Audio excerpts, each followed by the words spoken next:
언론에서도 이번 1심 판결을 내린 이동현 판사는 우리법연구회 소속도 아닙니다. 왜 갑자기 우리법연구회가 나옵니까? 이거 완전히 옛날에 무슨 50시대 때 학생운동 세력을 좌경하는 몰던 것과 다를 바는 뭐 있습니까? 이 판결의 핵심 내용은 공무집행 방해의 전제로서 적법한 공무집행이 아닌 경우에도 이것이 공무집행 방해죄가 성립될 것인가 논란입니다. 두 번째는 국회의장의 질서유지권의 한계와 범위의 문제입니다. 본회의를 유지하기 위해서 사무적으로 통제해야 된다는 게 질서유지권입니다. 실제 국회법을 엄격하게 해석하면. 따라서 이동현 판사는 사전적으로 본회의를 하기도 전에 사전적으로 이를 봉쇄하기 위해서 발동된 질서유지권에 대해서 문제를 제기한 것입니다. 또한 불고 불리의 원칙상 검찰이 기소하지 않는 내용은 판사가 판단할 수 없습니다. 검찰이 단순 폭행죄로 재물손괴죄로 공소장 변경을 하지 않는 상태에서 공무집행 방해죄로 기소되어 있는데 그 부분에 대해서만 판사가 당부 판단한 거 아닙니까? 이 문제에 대해서 제대로 이 법적 논란을 가지고 비판과 범위에 가지고 논쟁을 하는 것이 대한민국 언론이 돼야 수준 있는 언론이 아니겠습니까? 이 법 내용은 아무것도 없이 어떻게 폭행죄를 처벌하지 않느냐. 같이 날뛰는 이게 완전히 반지성의 몰직하게 야만의 시대로 돌아가는 것이 아닌가 착각이 듭니다.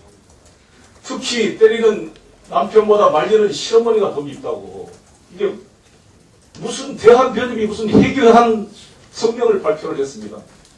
피고인의 인권을 보호해야 될 변협이 피고인의 무죄를 판결했다고 항의 성명을 내는 이런 이상한 제정신이 없는 이런 변협이 있을 수가 있는데 나는 알 수가 없습니다. 저도 변협 회원이고 가입비를 800만 원에 내놓고 지금 매달 회비를 내고 있는데 이거 탈퇴해야 될 것 같아요.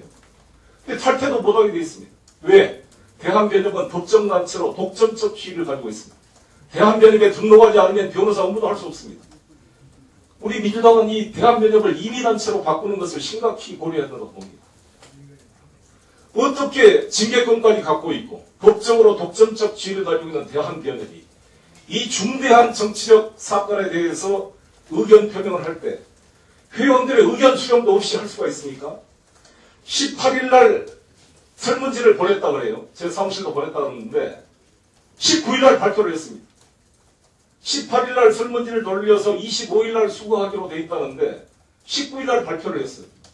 청와대 지시를 받았습니까? 이 대한변협 김평우 회장 해명해야 됩니다.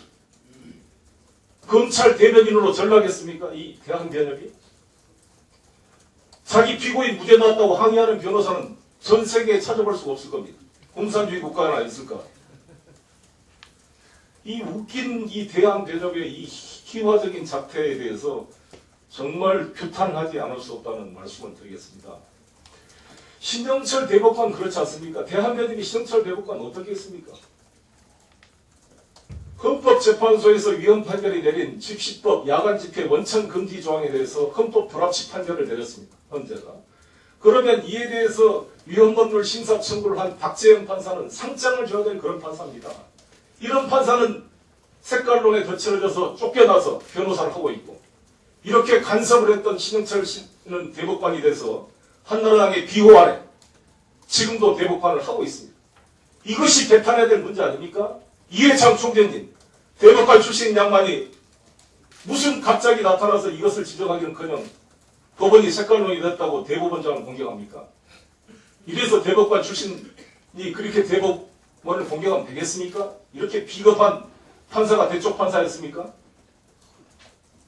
한심한 모습이 아니겠습니까? 정말 저는 분노를 금할 수 없습니다. 이렇게 대한민국의 이 보수 세력이 막가파식으로 가게 되면 스스로 보수주의를 포기하는 것이고 거의 자기들이 그렇게 강조했던 법치주의에 대한 자기 부정일 것입니다. 사법개혁을 한다고 한나라당이 떠드는데 사법 파괴하고 재판 간섭하고 앞으로 법원 판결도 한나라당 보수 언론의 결재를 받으라는 겁니까? 한나라당 모 의원이 이용은 대법원장을 공격했다고 그러는데 정말 이런 상황이 부메랑이 돼서 분명히 돌아갈 것입니다. 이번 내일 모레 100분 토론에 제가 출연하기로 했는데 가서 우리 주성영 의원과 한번 시시비를 갖고 한번 토론을 제대로 한번 해보려고 합니다. 국민 여러분께서 지켜주셔야 됩니다. 어떻게 만든 민주주의고 사법부 독립입니까?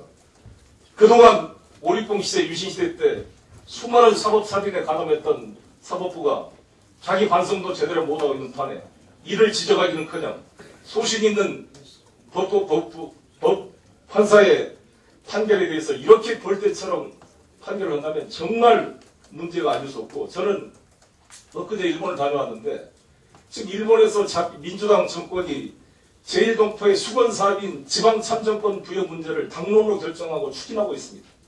일본 우익 세력들이 모든 지방참정권에 찬성한 의원들의 집 앞에까지 가서 항의 시위와 협박을 하고 테러 유혹을 하고 있습니다.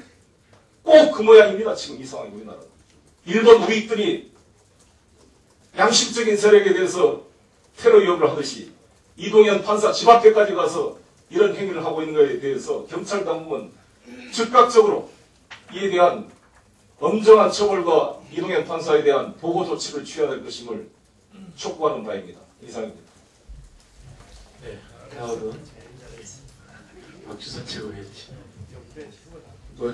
송영길 최고 다 해보니까 할 말도 없는데 자기 TV 출연할 것 같이 다 이야기를 해버리는데 저도 법사위에서 발언한 거 다 갖다가 읽었네. 이 이명박 정권 들어와서 하도 회계망측한 일이 너무도 많이 일어나고 있기 때문에 일일이 열거를 할 수가 없습니다만은 법원의 1심 무죄 판결을 두고서 변호사협회, 보수 언론, 한나라당 모든 사람들이 다 판사가 돼가지고 나서서 이 사법권을 독립을 침해하는 이 회계망측한 일을 도저히 묵과할 수가 없습니다.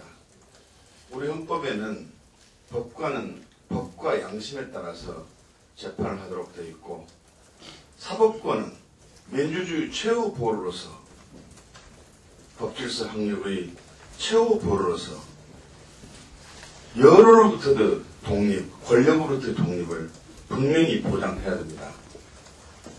판사가 무죄 판결을 했다 해가지고 또 자기네들 뜻에 어긋난 판결이 나왔다고 해서 모두가 마녀사냥식 재판을 담당했던 법관을 이렇게 문제를 삼고 비난을 한다면 이 나라에 과연 사법부 독립이 있는 겁니까? 사법부가 건전하게 존재할 수 있겠습니까? 있을 수가 없는 일입니다. 판결에 대해서 잘못된 부분이 있을 때에는 신급제도가 우리나라 법원 조직에 도입이 되기 때문에 항소나 상고를 거쳐서 법 절차에 따라서 불복을 하고 거기에 대한 시정을 요청을 해야 됩니다.